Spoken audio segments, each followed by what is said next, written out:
वहीं मथुरा कृष्ण जन्मभूमि शाही ईदगाह मस्जिद विवाद मामले में सुप्रीम कोर्ट ने हिंदू पक्ष को राहत दी थी। दरअसल मथुरा कृष्ण जन्मभूमि शाही ईदगाह मस्जिद विवाद केस में शाही ईदगाह मस्जिद कमेटी ने हाईकोर्ट में सभी लोअर कोर्ट में चल रहे 15 मुकदमों को ट्रांसफर करने के फैसले को सुप्रीम कोर्ट में चुनौती दे दी थी। साथ ही मुस्लिम पक्ष ने इस मामले में हाईकोर्ट में चल रही सुनवाई पर भी रोक लगाने की मांग की थी। सुप्रीम कोर्ट ने मुस्लिम पक्ष की इस मांग को भी अब खारिज कर दिया है। इससे अब हाईकोर्ट में सुनवाई जारी रहने का रास्ता भी साफ हो गया है। सुप्रीम कोर्ट के ऐसे फैसले का कथावाचक देवकी नंदन ठाकुर ने आभार व्यक्त करते हुए खुले दिल से इसका स्वागत किया है। उन्होंने इस पर क्या कुछ कहा है, सुनाते हैं आपको। सभी प्रभु प्रेमियों को मेरा प्यार भरा राधे राधे। सभी सनातनियों को एक बात कहनी है इस वीडियो के माध्यम से।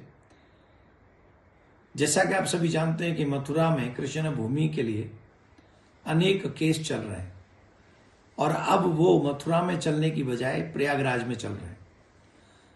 परंतु मुस्लिम पक्ष ने इस मामले में हाई कोर्ट में चल रही सुनवाई पर रोक लगाने के लिए सुप्रीम कोर्ट में याचिका डाली थी। तो आज हम सबके लिए प्रसन्नता की बात है कि सुप्रीम कोर्ट ने हाई कोर्ट में इस सुनवाई को चलने से रोकने से मना कर दिया कि हम नहीं रोक सकते। तो इसका मतलब है कि अब हाई कोर्ट में कृष्ण भूमि की इस केस को सुना जाएगा।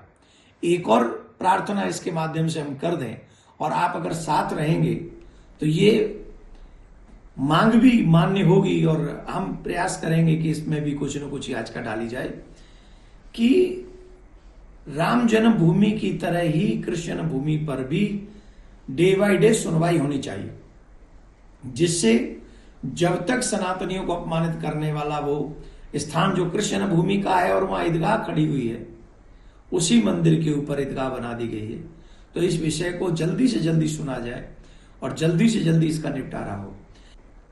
सभी प्रभु प्रेमियों को मेरा। वहीं आगरा के जामा मस्जिद मामले में निचली अदालत में भी सुनवाई हुई। साथ ही कोर्ट के आदेश के बाद वहां एएसआई की टीम भी पहुंची थी। पूरे गहनता के साथ जामा मस्जिद की सीढ़ियों की जांच भी हुई। अब इस मामले में अगली सुनवाई 3 मई को होने वाली है। निचली अदालत में सुनवाई के बाद एएसआई जांच को लेकर देवकी नंदन ठाकुर ने क्या कुछ कहा है वो भी सुनाते हैं आपको। एक और डेट थी आज आगरा में, जिसको आपको पता है जामा मस्जिद की सीढ़ियों के नीचे जो हमारे केशव देव जी की छवि है, उसके ऊपर आगरा में भी हमने केस कर रखा है, आप सब जानते हैं। उस केस में भी आज सुनवाई हुई और उस सुनवाई में आर्कियोलॉजिकल सर्वे के सदस्य वहां पर पहुंचे हुए थे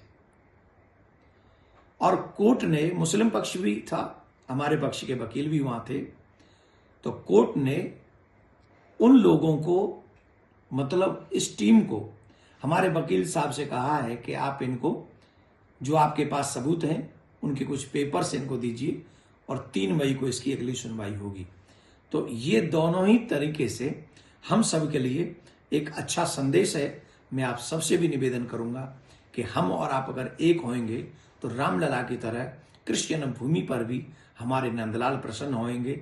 और बात वही हो जाती है कि सनातनियों संघर्ष करो, कृष्ण हमारे साथ है। संघर्ष तो करना पड़ेगा, लेकिन आज समय अनुकूल है। अगर हम थोड़े भी इकट्ठे होकर, एकत्रित होकर संघर्ष करेंगे, निश्चित मथुरा में कृष्ण भूमि का भव्य मंदिर बनेगा। जय